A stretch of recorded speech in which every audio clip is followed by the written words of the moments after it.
किसी देश में एक राजा राज करता था। उसके लिए पैसा ही सब कुछ था। वह सोचता था कि पैसे के बल पर दुनिया के सब कामकाज चलते हैं। तावे की मेख तमाशा देख, कहावत झूठ नहीं है। मेरे पास अटूट धन है, इसीलिए मैं इतने बड़े देश पर राज करता हूँ। लोग मेरे सामने हाथ जोड़े खड़े रहते हैं। चाहूं तो अभी रुपयों की सड़क तैयार करा दूं। आसमान में सिर उठाए खड़े इन पहाड़ों को खुदवाकर फिकवा दूं। पैसे के बूते पर मेरे पास एक जबरदस्त फौज है। उसके द्वारा किसी भी देश को क्षण भर में कुचल सकता हूँ। वह सबसे यही कहता था कि संसार में धर्म, कर्म, स्त्री, पुरुष, मित्र, सखा सब पैसा ही है। राजा सिर से पैर तक पैसे के मद में डूबा था, परंतु उसकी रानी बड़ी बुद्धिमती थी। वह पैसे को तुच्छ और बुद्धि को श्रेष्ठ समझती थी। रानी की चतुराई के कारण राज्य का सब कामकाज ठीक रीति से चलता था। उसका कहना था कि दुनिया पैसे के बूते उतनी नहीं चलती जितनी बुद्धि के बूते पर, लेकिन राजा के सामने साफ बात कहने में संकोच करती थी। एक दिन राजा ने पूछा, रानी सच कहो, दुनिया में बुद्धि बड़ी या पैसा? रानी बड़े असमंजस में पड़ी, सोचने लगी। सत्य का मुख रूखा होता है। राजा के मन में जो पैसे का मूल्य बसा था उसे वह अच्छी तरह जानती थी। कुछ उत्तर तो देना ही था। वह बोली, महाराज, यदि आप सच पूछते हैं तो मैं बुद्धि को बड़ा समझती हूँ। बुद्धि से ही पैसा आता है और बुद्धि से ही सब काम चलते हैं। बुद्धि ना हो तो सब खजाने यों ही लुट जाते हैं, राजपाट चौपट हो जाते हैं। पैसे की इस प्रकार निंदा सुनकर राजा को बहुत गुस्सा आया। बोला, रानी, तुम्हें अपनी बुद्धि का बड़ा घमंड है। मैं देखना चाहता हूँ कि तुम बिना पैसे के बुद्धि के सहारे कैसे काम चलाती हो। ऐसा कहकर उसने रानी को नगर के बाहर एक मकान में रख दिया। सेवा के लिए 2-4 नौकर भेज दिए। खर्च के लिए ना तो एक पैसा दिया और ना किसी तरह का कोई सामान। रानी के शरीर पर जो जेवर थे वे भी उतरवा लिए। रानी मन ही मन कहने लगी कि मैं एक दिन राजा को दिखा दूंगी कि संसार में बुद्धि भी कोई चीज है, पैसा ही सब कुछ नहीं है। नए मकान में पहुंचकर रानी ने नौकर द्वारा कुम्हार के यहाँ से 2 ईंट मंगवाई और उन्हें सफेद कपड़े में लपेटकर ऊपर से अपने नाम की मोहर लगा दी। फिर नौकर को बुलाकर कहा, तुम मेरी इस धरोहर को धन्नू सेठ के घर ले जाओ। कहना, रानी ने यह धरोहर भेजी है, 10,000 रुपए मंगाए हैं। कुछ दिनों में तुम्हारा रुपया मैं सूद के लौटा दिया जाएगा और धरोहर वापस कर ली जाएगी। नौकर सेठ के यहाँ पहुँचा। धरोहर पर रानी के नाम की मोहर देखकर सेठ समझा कि इसमें कोई कीमती जवाहर होंगे। उसने 10,000 रुपया चुपचाप दे दिए। रुपया लेकर नौकर रानी के पास गया। रानी ने इन रुपयों से व्यापार शुरू किया। नौकर चाकर लगा दिए। रानी देख रेख करने लगी। थोड़े ही दिनों में उसने इतना पैसा पैदा कर लिया कि सेठ का रुपया चुक गया और काफी पैसा बच गया। इस रुपए से उसने गरीबों के लिए मुफ्त दवाखाना, पाठशाला, तथा अनाथालय खुलवा दिए। चारों ओर रानी की जय जयकार होने लगी। शहर के बाहर रानी के मकान के आसपास बहुत से मकान बन गए और वहाँ अच्छी रौनक रहने लगी। इधर रानी के चले जाने पर राजा अकेला रह गया। रानी थी तब वह मौके के कामों को संभाले रहती थी। राजकाज में उचित सलाह देती थी। धूर्तों की दाल उसके सामने नहीं गलने पाती थी। अब उसके चले जाने पर धूर्तों की बनाई। धूर्त लोग आकर राजा को लूटने लगे। अंधेर गर्दी बढ़ गई। नतीजा यह हुआ कि थोड़े ही दिनों में खजाना खाली हो गया। स्वार्थी कर्मचारी राज्य की सब आमदनी हड़प जाते थे। अब नौकरों का वेतन चुकाना कठिन हो गया। राज्य की ऐसी दशा देख राजा घबरा गया। वह अपना मन बहलाने के लिए राजकाज मंत्रियों को सौंपकर देशाटन के लिए निकल पड़ा। जाते समय नगर के बाहर ही उसे कुछ ठग मिले। उनमें से एक काना आदमी राजा के पास आकर बोला, महाराज, मेरी आँख आपके यहाँ 2000 में गिरवी रखी थी। वादा हो चुका है। अब आप अपने रुपए लेकर मेरी आँख मुझे वापस कीजिए। राजा बोला, भाई, मेरे पास किसी की आँख वाँख नहीं है। तुम मंत्री के पास जाकर पूछो। ठग बोला, महाराज, मैं मंत्री को क्या जानूं? मैंने तो आपके पास आँख गिरवी रखी थी। आप ही मेरी आँख दें। जब बाढ़ ही फसल खाने लगी तब रक्षा का क्या उपाय? आप राजा हैं। जब आप ही इंसाफ ना करेंगे तो दूसरा कौन करेगा? आप मेरी आँख ना देंगे तो आपकी बड़ी बदनामी होगी। राजा बड़ा परेशान हुआ। बदनामी से बचने के लिए उसने जैसे तैसे 4000 रुपए देकर उसे विदा किया। कुछ दूर आगे चला था कि एक बूढ़ा आदमी उसके सामने आकर खड़ा हो गया। पहले के समान वह भी कहने लगा, महाराज, मेरा एक कान आपके यहाँ गिरवी रखा था। रुपए लेकर मेरा कान मुझे वापस कीजिए। राजा ने उसे भी रुपया देकर विदा किया। इस प्रकार रास्ते में कई ठग आए और राजा से रुपया ऐंठकर चले गए। जो कुछ रुपया पैसा साथ लाए थे वह ठगों ने लूट लिया। वह खाली हाथ कुमारी चौबोला के देश में पहुँचे। कुमारी चौबोला उस देश की राजकन्या थी। उसका प्रण था कि जो आदमी मुझे जुए में हरा देगा उसी के साथ विवाह करूंगी। राजकुमारी बहुत सुंदर थी।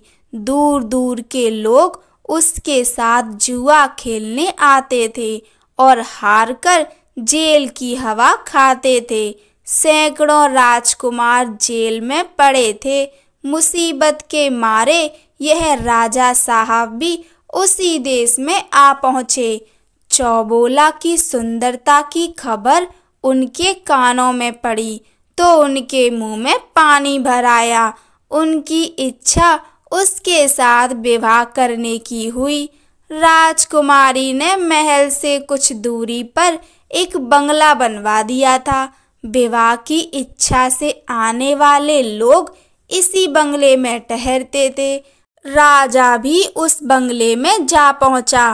पहरेदार ने तुरंत खबर दी। थोड़ी देर बाद एक तोता उड़कर आया और राजा की बाह पर बैठ गया। उसके गले में एक चिट्ठी बंधी थी जिसमें विवाह की शर्तें लिखी थीं। अंत में यह भी लिखा था कि यदि तुम जुए में हार गए तो तुम्हें जेल की हवा खानी पड़ेगी। राजा ने चिट्ठी पढ़कर जेब में रख ली। थोड़ी देर बाद राजा को राजकुमारी के महल में बुलाया गया। जुआ शुरू हुआ और राजा हार गया।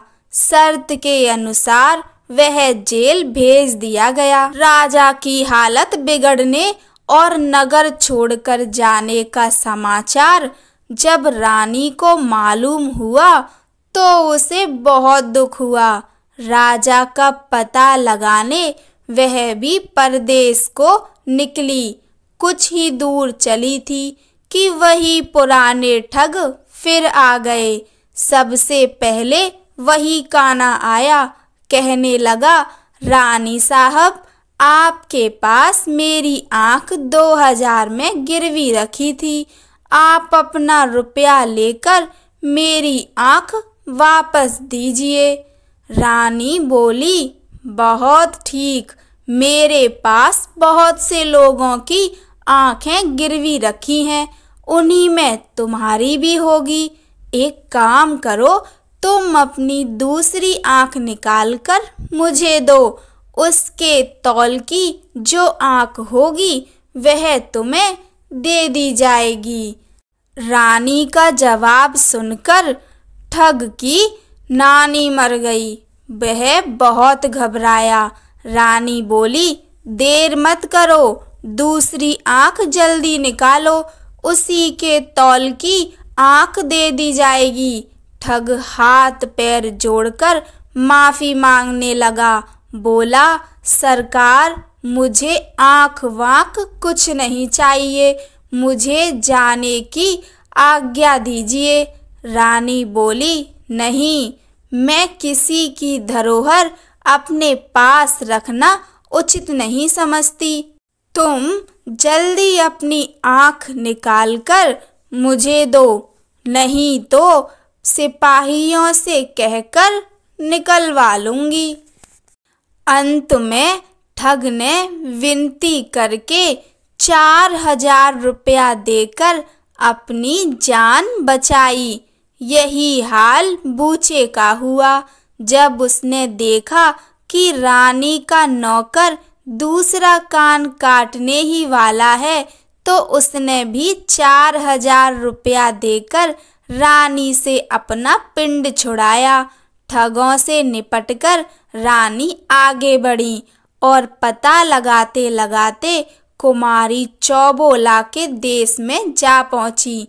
राजा के जेल जाने का समाचार सुनकर उसे दुख हुआ। अब वह राजा को जेल से छुड़ाने का उपाय सोचने लगी। उसने पता लगाया कि रानी चौबोला किस प्रकार जुआ खेलती है। सारा भेद समझकर उसने पुरुष का भेष बनाया और बंगले पर जा पहुंची। पहरेदार ने खबर दी। थोड़ी देर में तोता उड़कर आया। रानी ने उसके गले से चिट्ठी खोलकर पढ़ी। कुछ समय बाद बुलावा आया। रानी पुरुषज्ञ वेश में कुमारी चौबोला के महल में पहुंची। इन्हें देखकर चौबोला का मन ना जाने क्यों गिरने लगा। उसे ऐसा मालूम होने लगा कि मैं इस राजकुमार को जीत ना सकूंगी। खेलने के लिए चौसर डाली गई। कुमारी चौसर खेलते समय बिल्ली के सिर पर दीपक रखती थी। बिल्ली को इस प्रकार सिखाया गया था कि कुमारी का दांव जब ठीक नहीं पड़ता था और उसे मालूम होता था कि वह हार रही है, तब वह बिल्ली के सिर हिलाने से दीपक की ज्योति डगमगाने लगती थी। इसी बीच वह अपना पासा बदल देती थी। रानी यह बात पहले ही सुन चुकी थी। बिल्ली का ध्यान आकर्षित करने के लिए उसने एक चूहा पाल लिया था और उसे अपने कुर्ते की बाह में छिपा रखा था। चौसर का खेल खेले जाने लगा। खेलते खेलते कुमारी जब हारने लगी तब उसने बिल्ली को इशारा किया। रानी तो पहले से ही सजग थी।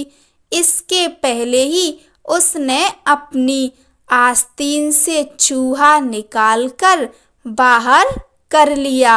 बिल्ली की निगाह अपने शिकार पर जम गई। राजकुमारी के इशारे का उस पर कोई असर नहीं हुआ। राजकुमारी के बार बार इशारा देने पर भी बिल्ली टस से मस ना हुई। निदान राजकुमारी हार गई। तुरंत सारे नगर में खबर फैल गई। राजकुमारी के विवाह की तैयारियां होने लगीं। रानी बोली, विवाह तो शर्त पूरी होते ही हो गया। रहा भांवरे पड़ने का दस्तूर, वह घर चलकर कर लिया जाएगा। वहीं से धूमधाम के साथ शादी की जाएगी। चौबोला राजी हो गई। पुरुष वेशधारी रानी बोली, एक बात और है, यहाँ से चलने से पहले उन सब लोगों को जिन्हें जेल में डाल रखा है छोड़ दो। लेकिन पहले एक बार उन सबको मेरे सामने बुलाओ। कैदी सामने लाए गए। हर एक कैदी की नाक छेदकर कौड़ी पहनाई गई थी। सबके हाथ में कोलू हाँकने की हकनी और गले में चमड़े का खलीता पड़ा था। इस खलीते में उनके खाने के लिए थाली रखी जाती थी। खलीते पर हर कैदी का नाम दर्ज था। इन्हीं कैदियों के बीच रानी के पति राजा साहब भी थे। रानी ने जब उनकी दशा देखी तो उसका जी भर आया। उसने अपने मन के भाव को तुरंत छिपा लिया। सब कैदियों की नाक से कौड़ी निकाली गई। नाई बुलाकर हजामत बनवाई गई। अच्छे कपड़े पहनाकर उत्तम भोजन करा के उनको छुट्टी दे दी गई। राजा ने राजकुमार की जय बोलकर सीधी घर की राह पकड़ी। दूसरे दिन सवेरे रानी राजकुमारी चौबोला को विदा कराकर हाथी, घोड़े, दास, दासी और धन दहेज के साथ अपने नगर को चली। रानी पुरुष वेश में घोड़े पर बैठी आगे आगे चल रही थी। पीछे पीछे चौबोला की पालकी चल रही थी। कुछ दिन में वह अपने नगर में आ पहुंची और नगर के बाहर अपने बंगले में ठहर गई। राजा जब लौटकर अपने नगर में आए तो देखते क्या हैं कि रानी के मकान के पास औषधालय, पाठशाला, अनाथालय आदि कई इमारतें बनी हैं। देखकर राजा अचंभे में आ गया। सोचने लगा, रानी को मैंने एक पैसा तो दिया नहीं था, उसने ये लाखों की इमारतें कैसे बनवा ली। पैसे का महत्व उसकी नजरों में अभी तक वैसा ही बना हुआ था। संध्या समय उसने रानी को बुलवाया। पूछा, कहो रानी, अब भी तुम्हारी समझ में नहीं आया कि बुद्धि बड़ी होती है या पैसा? रानी कुछ नहीं बोली। चुपचाप उसने राजा के नाक की कौड़ी, खलीता, हंकन और खली का टुकड़ा सामने रख दिया। राजा विस्मित होकर रह गया। सोचने लगा, ये चीजें इसे कहाँ से मिली। इतने में रानी कुमारी चौबोला को बुलाकर उनके सामने खड़ा कर दिया। अब राजा की आंखें खुली। वह समझ गए कि चौबोला की कैद से छुड़ाने वाला राजकुमार और कोई नहीं, उसकी बुद्धिमती रानी ही थी। राजा ने लज्जित होकर सिर नीचा कर लिया। फिर कुछ देर सोचकर कहने लगा, रानी, अभी तक मैं बड़ी भूल में था। तुमने मेरी आंखें खोल दी। अभी तक मैं पैसे को ही सब कुछ समझता था, पर आज मेरी समझ में आया कि बुद्धि के आगे पैसा कोई चीज नहीं है। शुभ मुहूर्त में चौबोला का विवाह राजा के साथ धूमधाम के साथ हो गया। दोनों रानियां हिल मिलकर आनंद पूर्वक रहने लगीं। कहानी सुनने के लिए आप सभी का धन्यवाद। जय श्री राम।